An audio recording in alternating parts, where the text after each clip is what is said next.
اعوذ باللہ من الشیطان اللعین الرجیم بسم اللہ الرحمن الرحیم الحمد للہ رب العالمین وصلی اللہ علی سیدنا محمد وآلہ الطیبین الطاہرین واللعنة على أعدائهم أجمعين من الآن إلى لقاء يوم الدين أما بعد فقد قال الله تبارك وتعالى في محكم كتابه المجيد وفرقانه الحميد وهو أصدق الصادقين وقوله الحق بسم الله الرحمن الرحيم يا أيها الذين آمنوا كتب عليكم الصيام كما كتب على الذين من قبلكم لعلكم تتقون۔ ناظرین محترم، سلام علیکم ورحمۃ اللہ وبرکاتہ۔ اللہ تعالیٰ سے دعا ہے، ماہ مبارک رمضان کی آمد آج پہلی رات ہے، تو خدا سے دعا کرتے ہیں کہ پروردگار تمام مؤمنین و مؤمنات کو، تمام مسلمانوں کو اللہ اور اللہ کے رسول کے ساتھ محبت کرنے والے اور ان کی اطاعت کرنے والوں کو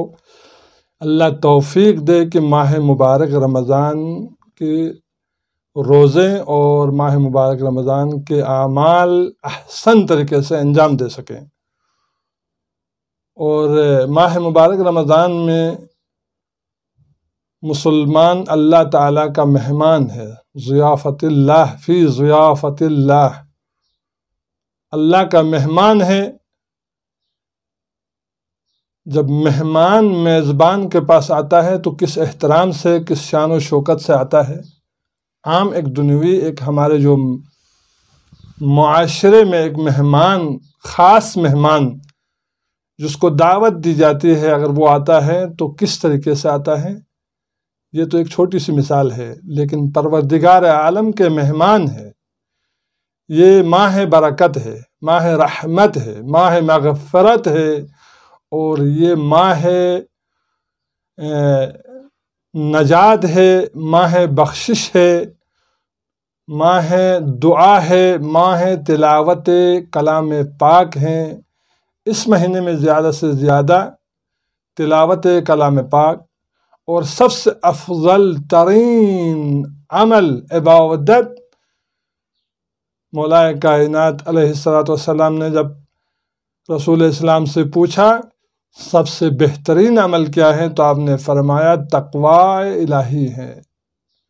سب سے زیادہ اہم تقوی انجام دینا ہے۔ صبح سے شام تک بھوکے اور پیاسے رہنے کا نام روزہ نہیں ہے، بلکہ اخلاق، صلہ رحمی، والدین کے ساتھ محبت اور گناہوں سے بچیں، تقوی الہی انجام دے اور محرمات سے پرہیز کریں، نواہی سے دور رہیں، اوامر کو انجام دے، یہی ہے تقوی الہی۔ اور زیادہ سے زیادہ ہمیں کوشش کرنی چاہیے۔ اور انشاءاللہ جو ہمارا جو موضوع بھی یہی ہوگا کہ معارف ماہ مبارک رمضان۔ اب مختلف حوالے سے آپ کی خدمات میں ہم مختلف چیزیں ڈسکس کریں گے، تقوی کے حوالے سے، دعا کے حوالے سے، فضیلت ماہ مبارک رمضان کے حوالے سے، اور آپ کی خدمت میں ہم یہ بھی وہ کریں گے کہ کل کا جو مثلاً یکم رمضان ہے، اس میں یہ ہے ماہ مبارک رمضان کے پہلے دن کی دعا بھی ہم ذکر کریں گے، ساتھ ساتھ مومنین تاکہ استفادہ کریں اور اس دعا میں کہنا کیا چاہتا ہے پروردگار عالم کی ذات۔ یہ اپنے حبیب اور ائمہ معصومین علیہ السلام کی یہ جو دعائیں ہم تک جو نقل ہوتی ہیں، یہ حقیقت میں خداوند متعال کی طرف سے ہی حکم ہے۔ یہ تو ان چیزوں پر عمل کرنے کی ہم کوشش کریں گے اور آپ تک پہنچا دیں گے۔ کوشش کرتے ہیں کہ زیادہ سے زیادہ آپ استفادہ کریں، اور مومنین جہاں کہیں بھی ہیں، اللہ تعالیٰ یہ جو مرض آیا ہے، بیماری آئی ہے، تمام مومنین کو اس سے محفوظ رکھیں۔ جو مریض ہیں، ہمارے ایک عزیز مریض ہیں، اس وقت ICU میں ہے، تمام مریضوں کو بحق حاض ہے شہر، اس مہینے کے بابرکت مہینے کے ایام کے وسیلے سے تمام مومنین کو اور خصوص اس جوان کو شفاء کامل و عاجل عطا فرمائے الہی آمین۔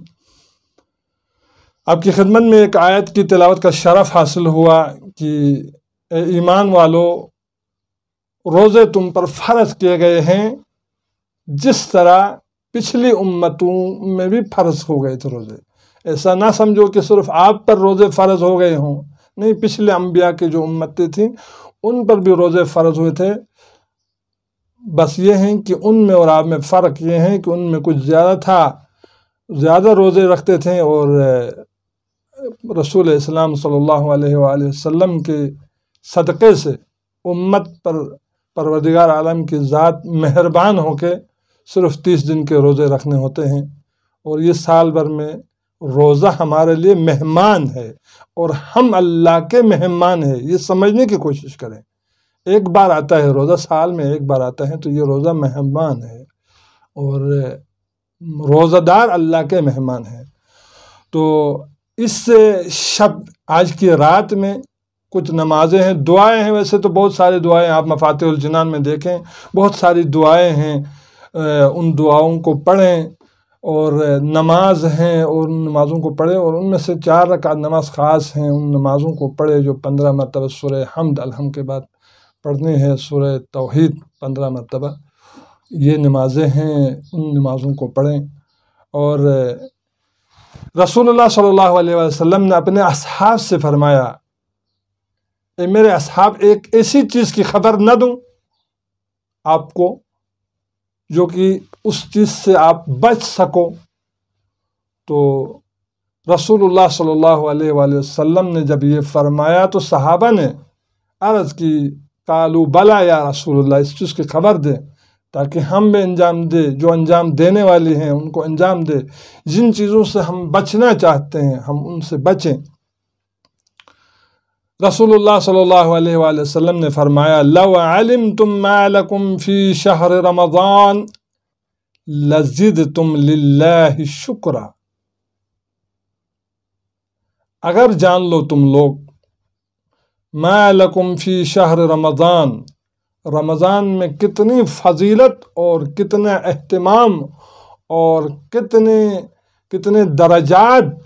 اور کتنی فضیلت آپ کے لیے بیان ہوئی ہے، لزدتم للہ شکرا۔ اگر ان تمام فضائل کو اگر آپ جان لو گے، اگر آپ کو معلوم ہو جائے،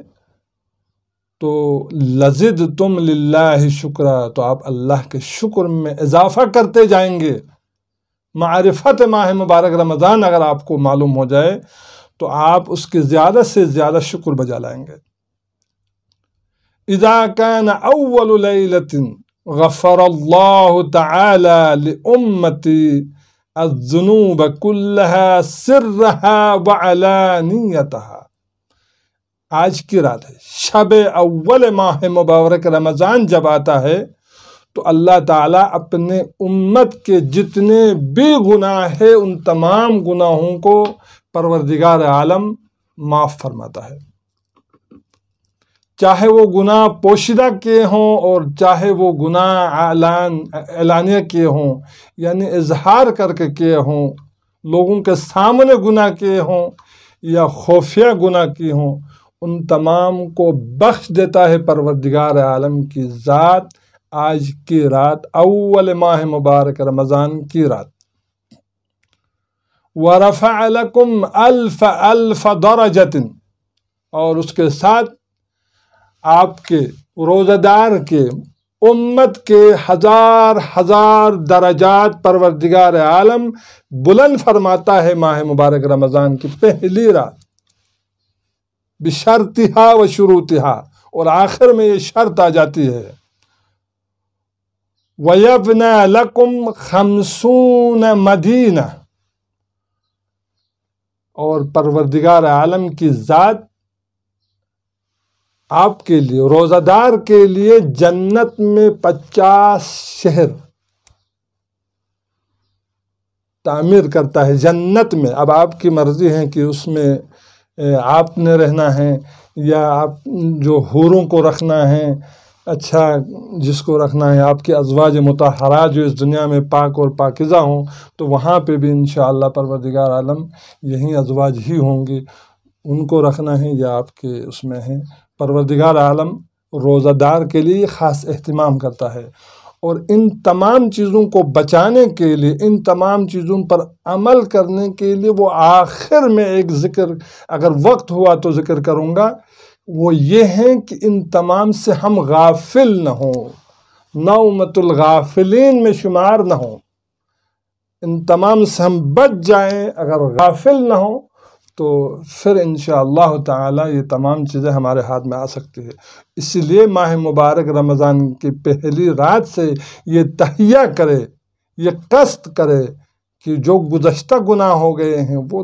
پروردگار عالم کی بارگاہ میں توبہ کریں، اور آنے والے گناہوں سے بچیں اور استغفار کریں اور خدا سے دعا کریں۔ خطبہ شعبانیہ میں ہے نا، پروردگار عالم فرماتے ہیں، رسول اسلام فرماتے ہیں خطبہ شعبانیہ میں، خداوند متعال کی ذات ماہ مبارک رمضان میں شیطان کو بند کرتا ہے۔ خدا سے یہ دعا کرے کہ شیطان تم پر مسلط نہ ہو، یہ ہمارے اختیار میں ہے۔ اگر ہم ایسے کام کریں تو ظاہر ہے شیطان ہی مسلط ہوگا، لیکن پروردگار کی طرف سے شیطان ماہ مبارک رمضان میں بند ہوتا ہے۔ اور پہلے دن کی دعا یہ ہے، کل کے دن کی دعا یہ ہے، معارف رمضان ہم آپ کی خدمت میں ذکر کر رہے ہیں۔ اللہم اجعل صیامی، پروردگار میرے روزے کو قرار دے، فیہ صیام الصائمین، جو روزہ دار حقیقی روزے رکھتے ہیں ان روزہ داروں کے روزوں کی طرح قرار دے دیں۔ وقیامی فیہ قیام القائمین، میری نمازیں جو روزے میں رکھتا ہوں، میرے جو نمازیں پڑھتا ہوں، ان نمازوں کو حقیقی نماز قرار دے دیں۔ وَنَبِّهْنِي فِيهِ عَنْ نَوْمَةِ الْغَافِلِينَ، پروردگار مجھے ان غافلین میں سے شمار نہ کرنا، مجھے متنبہ کرنا، مجھے آگاہ کرنا پروردگار، کہ مجھے ان غافلین جو غفلت برتتے ہیں ان میں سے شمار نہ ہو۔ وَحَبْ لِي جُرْمِي فِيهِ يَا إِلَٰهَ الْعَالَمِينَ، میرے گناہوں کو بخش دے ای پروردگار، میرے جرم کو، میرے خطاؤں کو بخش دے۔ وَاعْفُ عَنِّي يَا عَافِيًا عَنِ الْمُجْرِمِينَ، اور مجھے معاف فرما، اے وہ پروردگار جو معاف کرنے والے ہیں، مجرمین کو معاف کرنے والے پروردگار، میرے گناہوں کو درگزر فرما، مجھے معاف فرما۔ یہ اس دعا میں بہت سارے مطالب ہیں، بہت ساری اہم باتیں ہیں۔ اب ہم تو دعا پڑھتے ہیں جی، ماہ مبارک رمضان کا یہ پہلا روزہ کا پہلی دعا ہے، ہم پڑھتے گئے عبارت میں، اور اس عبارت کے اندر کہنا کیا چاہ رہا ہے پروردگار عالم، انبیاء ائمہ علیہم السلام یہ کہنا کیا چاہ رہے ہیں ان دعا میں، ہمیں یہ نہیں معلوم۔ کوشش کریں کہ ان دعاؤں کو 7 ترجمے میں بھی پڑھیں اور ان کو سمجھنے کی کوشش کریں۔ اس دعا میں 4 مطالب ذکر ہوئے ہیں۔ نمبر 1 تو یہ ہے کہ روزے کی اہمیت کا ذکر کیا گیا ہے، اور مختصر سا ذکر کروں آپ کو، اور دوسرا یہ ہے نماز کی اہمیت، وَاجْعَلْ صِيَامِي وَاجْعَلْ قِيَامِي فِيهِ قِيَامَ الْقَائِمِينَ، نماز کی اہمیت، اور تیسری بات یہ ہے کہ غفلت اور اس کے نقصانات ان کا ذکر ہوا ہے، اور چوتھی بات یہ ہے کہ گناہ کی شناخت، اب اس گناہ سے کیسے بچ سکیں اس کے حوالے سے ہی ہے۔ یقینی بات ہے ان 4 باتوں کا اگر خیال رکھنے کی صورت میں ان مطالب کو بارگاہ الہی میں جب اپنے روزہ پیش کریں گے تو پروردگار عالم کی ذات بھی ایسی ذات ہے جو درگزر فرماتے ہیں اور ان کو قبول کرتے ہیں۔ اس پہلے مطلب میں روزے کی اہمیت کے بارے میں ہے، اس میں پہلے روزہ قبول ہونے کی دعا کرے، کیونکہ اس ماہ میں خاص طور سے روزہ سال میں 1 مرتبہ آتا ہے۔ نماز تو ہم ہر دن پڑھتے رہتے ہیں، لیکن روزہ دار خاص ضیافت الہی میں مدعو ہے، دعوت دی گئی ہے روزہ دار کو پروردگار عالم کی ضیافت میں، تو روزہ دار کی بہت عظمت ہے، روزہ دار کو بہت فضیلت ہے اس ماہ مبارک رمضان میں، اور اپنی فضیلت کو کم نہ سمجھے روزہ دار۔ روایت میں رسول اسلام صلی اللہ علیہ وآلہ وسلم مخاطب کرتے ہوئے فرماتے ہیں، الا اخبرکم بشیء، آپ کو ایسی چیز کی خبر نہ دوں، ان انتم فعلتموہ، اگر آپ انجام دو گے تو تباعد الشیطان عنکم کما تباعد المشرق من المغرب، جس طرح مشرق اور مغرب کے درمیان جتنا فاصلہ ہے، اگر ان کام کو انجام دو گے تو شیطان آپ سے اتنا دور بھاگے گا۔ قالوا بلا یا رسول اللہ، صحابہ نے کہا کہ یا رسول اللہ اس چیز کی خبر دے دے، آپ ہمیں بتا دیں۔ قال رسول اللہ صلی اللہ علیہ وسلم فرمایا، الصوم یسود وجہہ، روزہ شیطان کے چہرے کو مسخ کر دیتا ہے، کالا کر دیتا ہے۔ والصدقۃ تکسر ظہرہ، اور صدقہ جب اس ماہ مبارک رمضان میں روزہ دار دیتا ہے، اسی لیے کہا کہ بار بار تاکید کی گئی ہے کہ عطا کرے، دے دے، حتیٰ ایک کھجور بھی اگر ہو تو اس سے بھی روزہ دار افطار کرائے، کسی کو صدقہ دے دے، خیرات دے دے۔ صدقہ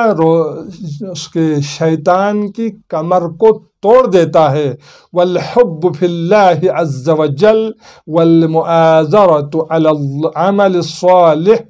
یقطع دابرہ، اور اچھے اعمال، خدا کی محبت کے ساتھ نیک اعمال ہوں، اگر وہ اعمال بجا لائیں تو اس کی جو امید ہے وہ منقطع ہو جاتی ہے۔ اور آگے فرمایا، الاستغفار یقطع وتینہ، روزہ دار استغفار کرتا ہے تو اس کی امیدوں پر پانی پھرتا ہے، وہ نا امید ہوتا ہے شیطان۔ وَلِكُلِّ شَيْءٍ زَكَاةٌ وَزَكَاةُ الْأَبْدَانِ الصِّيَامُ، ہر چیز کی ایک زکوٰۃ ہوتی ہے،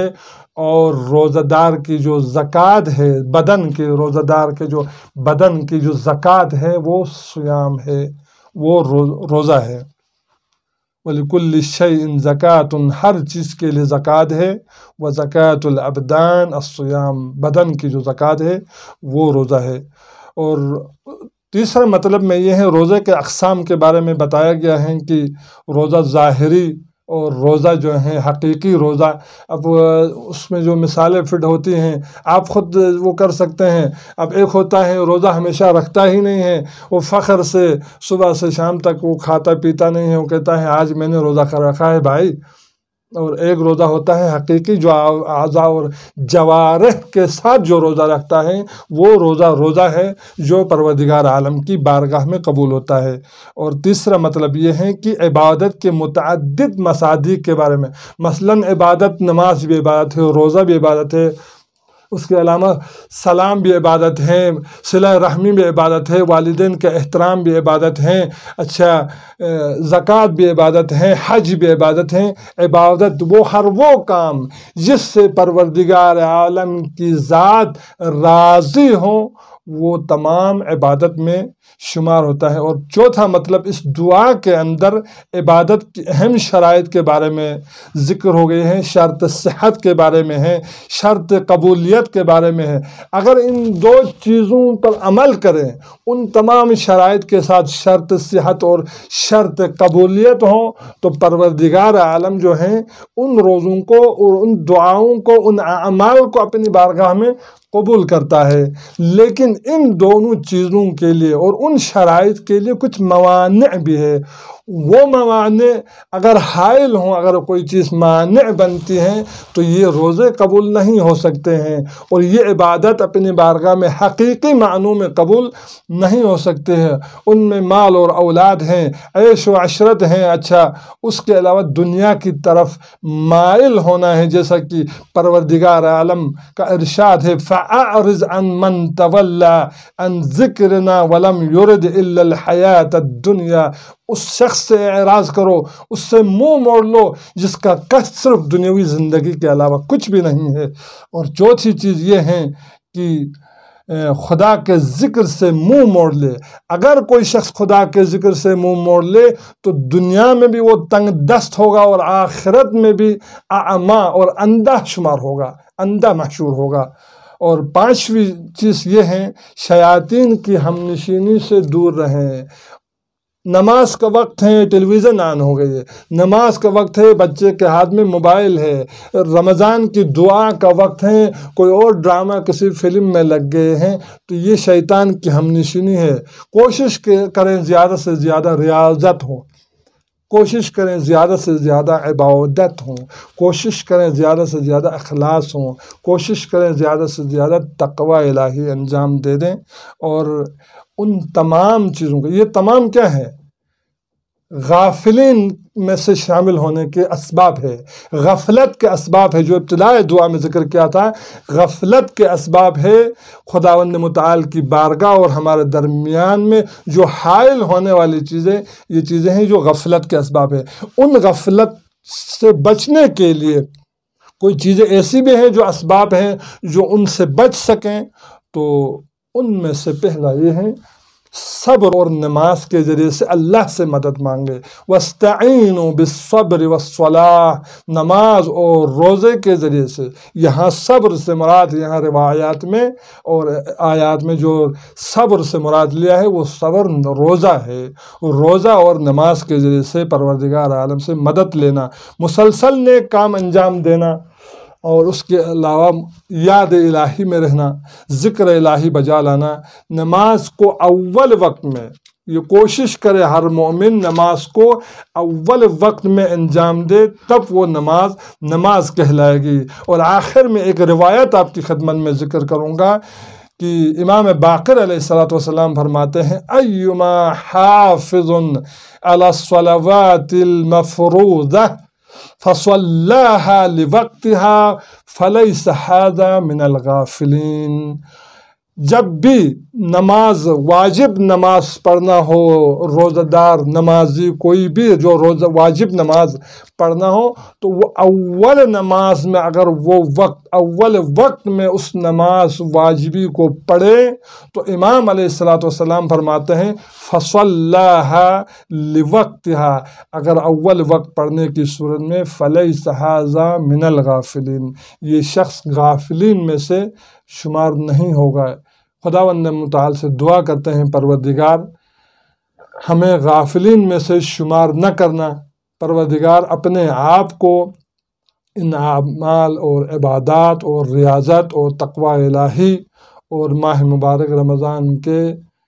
روزوں کو احسن سے احسن طریقے سے بجا لانے کی توفیق عطا فرمائے۔ وآخر الدعوانا ان الحمد للہ رب العالمین، والسلام علیکم ورحمۃ اللہ وبرکاتہ۔